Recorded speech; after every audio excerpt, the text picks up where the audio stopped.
conforme Marcos procura fundamentar aqui no capítulo 1, mas também em todo o Evangelho, se Jesus é o ungido de Deus, o Filho de Deus, o Salvador, o Rei prometido, o grande profeta que havia de vir, o sumo sacerdote das nossas almas, se Jesus é tudo isso, então significa que com Ele o reino chegou. É simples. Se Ele é o Rei prometido, o reino chegou. Para a gente entender isso, a gente quer olhar então para esses dois versículos. No verso 14 diz: depois de João ter sido preso. É interessante porque Marcos começa mostrando que o ministério de Jesus está tendo início em circunstâncias extremamente adversas. Porque veja, se os homens mataram, aliás, prenderam o precursor de Jesus, João Batista, o que não farão com o próprio Jesus? A pergunta que devemos fazer: qual é a resposta que Jesus dará ao fato de que o seu precursor está preso? Será que ele vai fazer uma revolução? Será que ele vai fazer um motim na frente da prisão? Será que ele vai comprar os guardas para que eles soltem João Batista? O que ele vai fazer? O texto diz: depois de João ter sido preso, Jesus foi para Galileia pregando o Evangelho de Deus. Ouça aqui, a resposta que Jesus deu àquela situação de pecado e de injustiça, em que João Batista agora está preso, a resposta foi: ele pregou o Evangelho. Ouçam isso hoje à noite. Todas as vezes que você ouvir falar que as coisas estão indo mal na política, na economia, no casamento, na educação, que jovens estão se enveredando pelo caminho da prostituição, das drogas, que os pais estão se divorciando, que os homens estão mais violentos, que o pecado está se multiplicando, que as trevas estão cada vez mais obscuras, que aparentemente parece que o diabo está ganhando terreno, que os homens já não se entendem, que há guerra para todo lado. Enfim, todas as vezes que você perceber que o amor está esfriando e o mal está se multiplicando, lembre-se, a resposta é uma só: pregue o Evangelho. Glória a Deus. Jesus, sabendo que João estava preso, saiu e pregou o Evangelho. E por que, pastor, pregar o Evangelho? Porque o Evangelho é o poder de Deus. Paulo disse que os coríntios pediam sabedoria. Paulo prega filosofia, prega psicologia, prega conhecimento. Outros diziam: Paulo faz sinais, milagres, prodígios. Se você seguir essa cartilha, nós creremos em ti. E Paulo diz: uns pedem sabedoria, outros pedem sinais, e eu prego Cristo crucificado. Loucura para uns, escândalo para outros, mas para os salvos, poder e sabedoria. Glória a Deus. E por que pregar o Evangelho? Porque o Evangelho é o poder de Deus para a salvação de todo aquele que crê. O que Paulo está dizendo é: eu não dou aquilo que as pessoas pedem. Eu não estou aqui para atender expectativas de ouvintes, de auditório. Meu negócio é com o céu, é com Deus. Eu prego aquilo para o qual fui comissionado. Eu prego Cristo e esse crucificado. Essa é a mensagem que salva, a mensagem da cruz. Não é a mensagem de homem, é a mensagem de Deus. Bom, então aqui para mim está muito claro. Ele foi para Galiléia, e o que era Galiléia? lugar de miseráveis, lugar de endemoniados, lugar de gente esquecida, de gente sem vez, de gente sem voz. E é para essa gente, é para os perdidos. Ele veio buscar e salvar o que se havia perdido. É para essa gente que ele vai. E quando ele chega lá, ele prega o Evangelho. O que é o Evangelho? Evangelho significa boas novas. No mundo de más notícias, no mundo de decadência moral, espiritual, no mundo em que tudo é contraditório, nós precisamos pregar o Evangelho, porque preste atenção, tudo que eu der ao mundo, o mundo tem. Mas há uma coisa que o mundo não tem: o Evangelho. Eu não posso dar ao mundo aquilo que é do reino. Eu preciso dar ao mundo aquilo que é do céu, o Evangelho. Então Jesus pregava as boas novas. E o que eram essas boas novas? É aqui que eu quero que você preste atenção. A mensagem de Jesus está aqui, é uma síntese, é literalmente um esboço. E esse é o primeiro sermão de Jesus.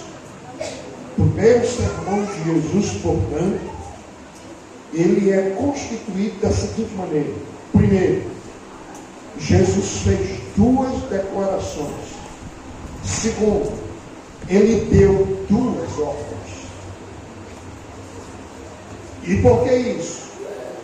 Porque as duas declarações põem o homem diante de duas implicações, dois imperativos, dois mandamentos, duas ordens. Quais são as duas declarações que Jesus fez? Primeiro, o tempo está cumprido. Segunda declaração, o reino de Deus está próximo.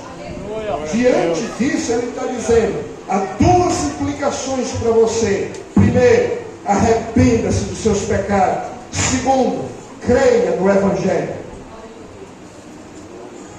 Creia no Evangelho. Então eu quero falar hoje à noite das duas declarações que impactaram a história da humanidade. O tempo se cumpriu, o reino de Deus chegou. E quero falar de duas coisas que Jesus disse para você fazer, que é capaz de mudar a vida de qualquer pessoa nesse mundo. Primeiro, arrependa. Segundo, creia no Evangelho. Está claro isso? Então vamos para a primeira questão. Jesus fez duas declarações. Primeiro, o tempo está cumprido. O que é que Jesus queria dizer com essa declaração? O tempo está cumprido.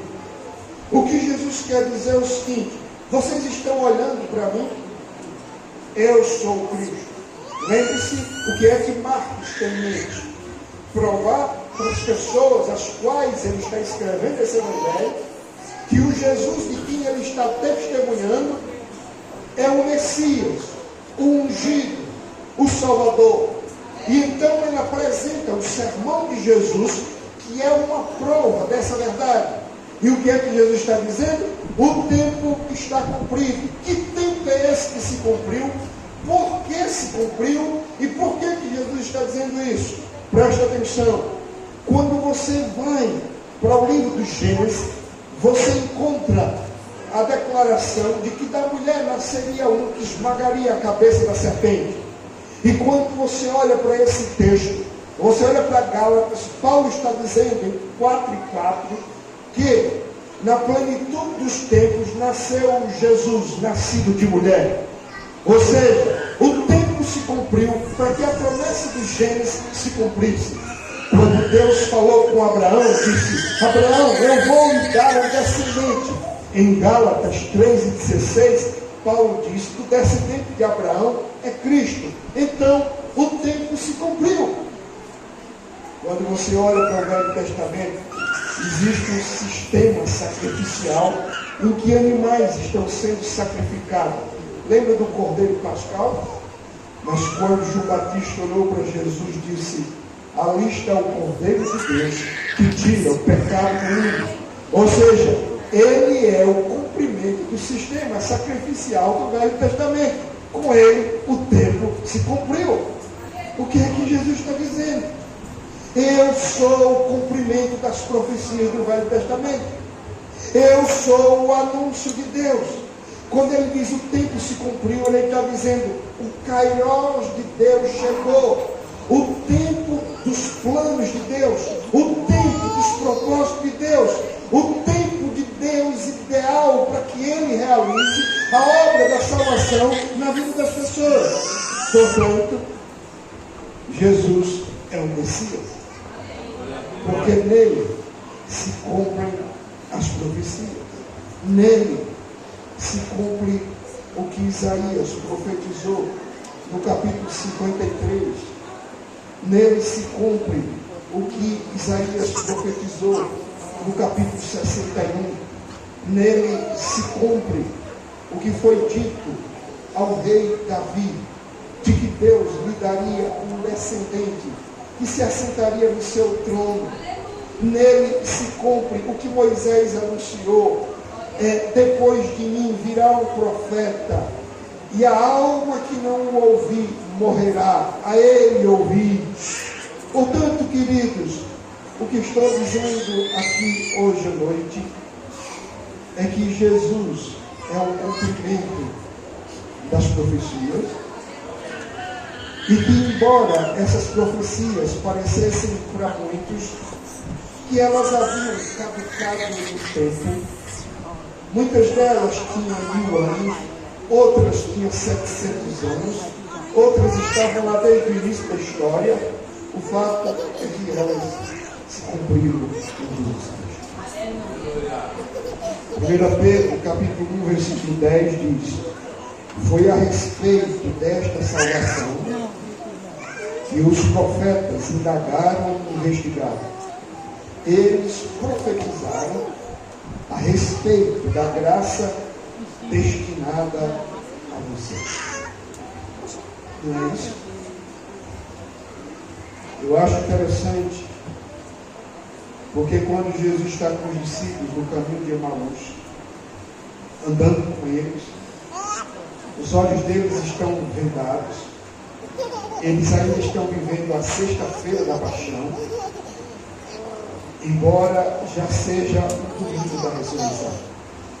Às vezes a gente está assim, a gente está olhando para a má notícia da sexta e se esquecendo de ler o jornal do domingo para ouvir o que Deus tem para nos falar. E então eles vão conversando com Jesus e vão expondo a completa desesperança. Olha, você ainda não sabe o que aconteceu em Jerusalém? Mataram Jesus Cristo. Ele era a nossa esperança. Olha, algumas mulheres foram lá no túmulo, disse que ele não estava, mas até agora ele não nos apareceu. Enfim, não há muita concretude nesse testemunho e não há muita razão para a gente crer nisso. E Jesus disse: ó nécios, ó os duros de coração. E eu fico pensando, naquela hora, Jesus poderia ter dito coisas que ele fez, poderia ter provado para eles de muitas maneiras que ele era o Cristo. Mas o texto diz que ele, começando pela lei, passando pelos profetas, mostrou para eles que era necessário que o Filho do Homem morresse e depois ressuscitasse.